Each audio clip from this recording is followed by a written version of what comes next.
Now, Stalker 2 was probably my favorite game of 2024.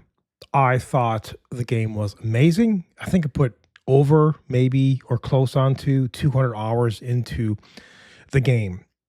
Stellar, amazing. The whole experience was absolutely riveting. And this article here talks about Stalker 2, Heart of Chernobyl, will be more open to mods. So, according to this article, the developers of Stalker 2, which is GSC Game World, have reiterated their commitment to mod support, and they have recognized, and they should, the tremendous value that you get with mods, because Stalker 1, the first Stalker, has had tons, hundreds and hundreds of mods, and some of them are absolutely game changing, literally, like, for example, the mod Gamma.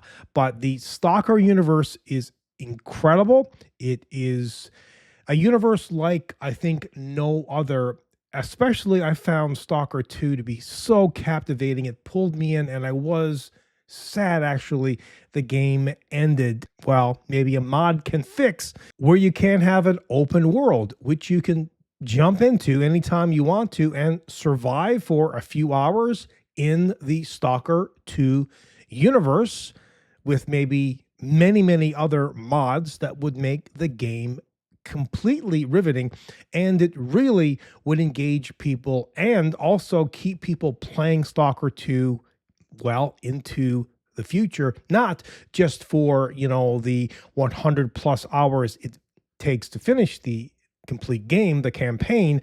I think it would attract a lot more people. Also, I mean, hopefully the A life system is tweaked and all the rest of it, how the NPCs interact in the world, and hopefully maybe there's more creatures in the world. And now I did some searching because I figured maybe there's something like that that exists today. And sure enough, over on NexusMods there is this thing called New Game Start, and it's some kind of free play mode.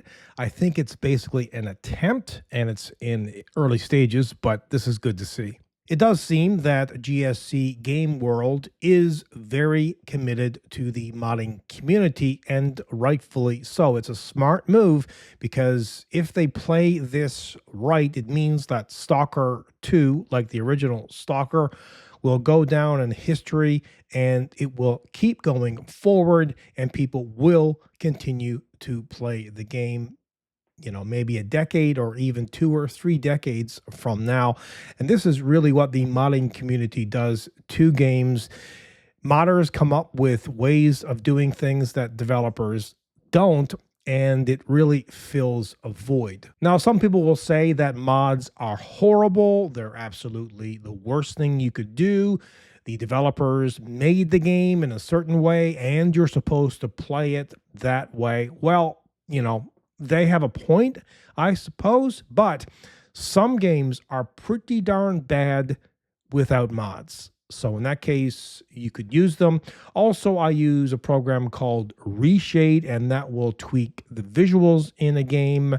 Usually it's not a big frames per second hit, but it can transform the game completely. I find some of the games from, for example, 2013, 2014, way back, the colors are completely off. Now, some games you can install literally hundreds and hundreds of mods, which is interesting, but it also can be very confusing. You can use programs now to manage the mods that you have installed, but I would recommend having some kind of app or something to keep track of the mods you have for each game. Use some notation device, and that way, if you want to uninstall the game, or maybe you need to do a complete install of Windows again, or maybe you have a new computer system, you can go back and install the game and then install all the mods that you installed, because, well, you had it all set up. And when you have hundreds and hundreds of mods, installed, you can lose track. Now, there are packages that you can get for some games as well, but usually, maybe you'll install a package with 100 plus mods into it, but then you'll install a few extra. Just keep track. Just keep track. It's a pro tip. Well, I'm going to wrap this video up, but let me know what you think about Stalker 2, but specifically Stalker 2 and mods.